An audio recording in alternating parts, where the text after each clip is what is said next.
ఒకసారి చదవమని కూడా నేను అందరిని కూడా అడుగుతున్నాను. దాంట్లో ఇచ్చిన పాయింట్స్ 100% నిజమని చెప్పి కూడా నేను తెలియజేస్తా ఉన్నాను. గౌరవ కోర్టు ఏదైతే ఆర్డర్లో విషయాలు చెప్పిందో అవన్నీ కూడా మీ అందరిని కూడా నేను ఒక్కసారి చదవమని చెప్పి కూడా నేను కోరుతా ఉన్నాను. ఇది వరకు ప్రెస్ మీట్ పెట్టి చెప్పడం జరిగింది. ఎన్ని ఇబ్బందులు పెట్టినా కూడా, ఎటువంటి ఇబ్బందులు పెట్టినా కూడా ఎదుర్కొనేదానికి సిద్ధంగా ఉంటామని చెప్పి ఈరోజు ఇన్ని రోజులు జైల్లో పెట్టిన తర్వాత కూడా మళ్లీ అదే మాట చెప్తా ఉన్నాను. ఎక్కడ కూడా అధైర్యపడే ప్రసక్తే ఉండదు. ఎక్కడ కూడా ఈరోజు పార్టీని ఇబ్బంది పెట్టినా వెనక తగ్గే ప్రసక్తి ఉండదని చెప్పి కూడా నేను ఈరోజు తెలియజేస్తా ఉన్నాను. ఇది ప్రతిసారి తెలుగుదేశం పార్టీ అధికారంలో ఉన్నప్పుడు, ఎప్పుడు తెలుగుదేశం పార్టీ అధికారంలోకి వచ్చినా కూడా కేసులు పెట్టే పరిస్థితి చూస్తూనే ఉన్నాము. 2014-19లో కూడా తప్పుడు కేసు పెట్టి జైల్లో పెట్టడం జరిగింది. అప్పుడు కూడా చెప్పినాను, ఇది తప్పుడు కేసు, ఇది కేవలం హరాస్మెంట్ చేసేదానికే పెడుతున్నారని ఆ రోజు కూడా నేను చెప్పడం జరిగింది. అయినా కూడా అక్రమంగా అరెస్ట్ చేసి నన్ను, బిఎం మధుసూదన్ రెడ్డి గారిని, చెవిరెడ్డి భాస్కర్ రెడ్డి గారిని కూడా ఆ రోజు కూడా జైల్లో పెట్టడం జరిగింది. తర్వాత ఎవరైతే కేసు పెట్టించారో అదే వ్యక్తి కోర్టులో వచ్చి చెప్పడం జరిగింది, ఎక్కడ కూడా బలవంతంగా మా దగ్గర పెట్టించారు, వీళ్ళు తప్పు చేయలేదని చెప్పి ఆ కేసు కూడా కొట్టేయడం జరిగింది. అంతేకాదు, అంతకుముందు తెలుగుదేశం అధికారంలో ఉన్నప్పుడు కూడా నేను ఇంజనీరింగ్ కాలేజీలో చదివేటప్పుడు కూడా నా జీవితంలో మొట్టమొదటి కేసు పెట్టింది తెలుగుదేశం ప్రభుత్వం. తెలుగుదేశం ప్రభుత్వం ఎప్పుడున్నా కూడా ఇటువంటి హరాస్మెంట్ చూస్తూనే ఉన్నాము. ముఖ్యంగా ఈ జైల్లో ఉన్నన్ని రోజులు కూడా ఈ కష్టకాలంలో అండగా నిలబడిన మా పార్టీ అధ్యక్షులు జగన్మోహన్ రెడ్డి గారికి, అదేవిధంగా మా పార్టీ గౌరవ పెద్దలకు, మా పార్టీ క్యాడర్కి అందరూ కూడా వెన్నంటుండి సపోర్ట్గా ఉన్న ప్రతి అందరికి కూడా మనస్ఫూర్తిగా నేను ధన్యవాదాలు తెలియజేస్తా ఉన్నాను. ఈ కేసు పెట్టి సాధించింది ఏమీ లేదు, ఒక పైశాచిక ఆనందం పొందడం తప్పితే, అదేవిధంగా మా తల్లిదండ్రుల్ని మానసికంగా వేధించడం ఒకటి సాధించినారు తప్పితే ఈ కేసు వల్ల సాధించింది ఏమీ లేదు. కోర్టు నుంచి వెసులుబాటు పొందిన తర్వాత కేసు వివరాలన్నీ కూడా వివరంగా మరొకసారి నేను మాట్లాడతానని చెప్పి కూడా మీకు అందరు కూడా తెలియజేస్తా ఉన్నాను. చివరిగా చెప్పేది ఏమంటే, మీరు కేసులు పెట్టినా లేకపోతే ఇంకోటి పెట్టినా మేము వెనక్కు తగ్గే ప్రసక్తే లేదు. ఖచ్చితంగా గట్టిగా ఇంకా రెట్టింపు ఉత్సాహంతో పోరాడతామని చెప్పి కూడా నేను తెలియజేస్తా ఉన్నాను.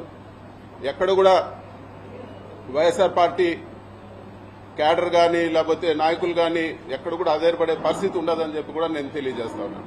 ఇవన్నీ కూడా ప్రజలు గమనిస్తా ఉన్నారు.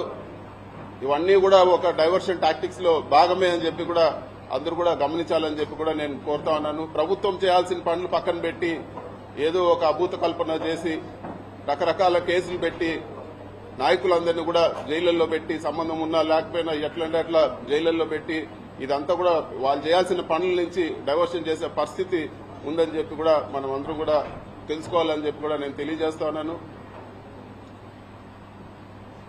ఈ మొత్తం ఎపిసోడ్ లో అండగా నిలబడిన ప్రతి ఒక్కరికి కూడా నేను మనస్ఫూర్తిగా అందరు కూడా పేరు పేరున ధన్యవాదాలు తెలుపుకుంటాను. అందరు కూడా నమస్కారం. Thank you.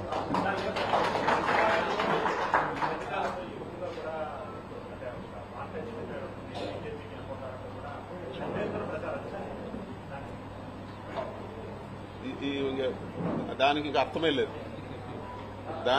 లేదు. ఇవన్నీ కూడా కట్టుకథలు. తెలుగుదేశం నాయకులు కావాలని బురద కొట్టే పని కానీ దీనికి నేను సంజాయిషి ఇచ్చినా కూడా అర్థమే లేదు.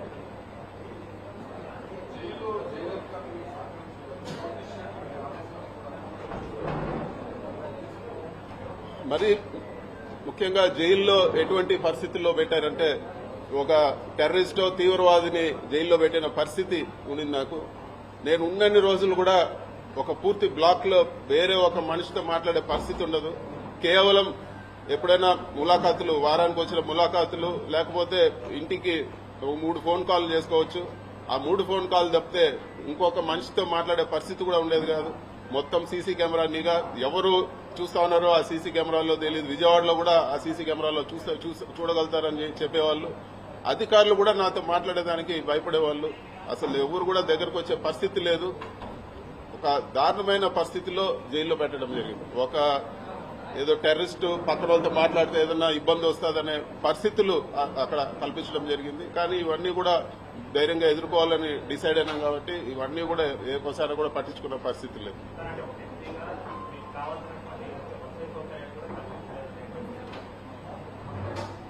కోర్టు వసతులు కల్పించే విషయంలో కోర్టు ఆదేశాలు ఇచ్చే వరకు, కోర్టు నుంచి ఆదేశాలు ఇచ్చే వరకు ఏ ఒక్క వసతి కూడా జైల్లో కల్పించలేదు. వాళ్లకు చూస్తానే నాకు అర్థమైంది, జైలు అధికారులకు విపరీతమైన ప్రెజర్ ఉన్నది.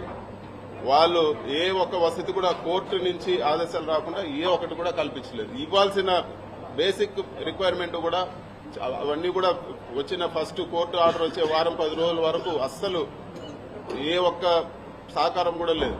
ఇవ్వాల్సిన ఫెసిలిటీస్ కూడా, మిగతా ఖైదీలకు ఇచ్చే ఫెసిలిటీస్ కూడా నాకు ఇవ్వలేదు.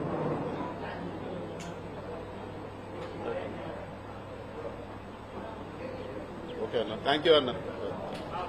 మీరు మాట్లాడతారు.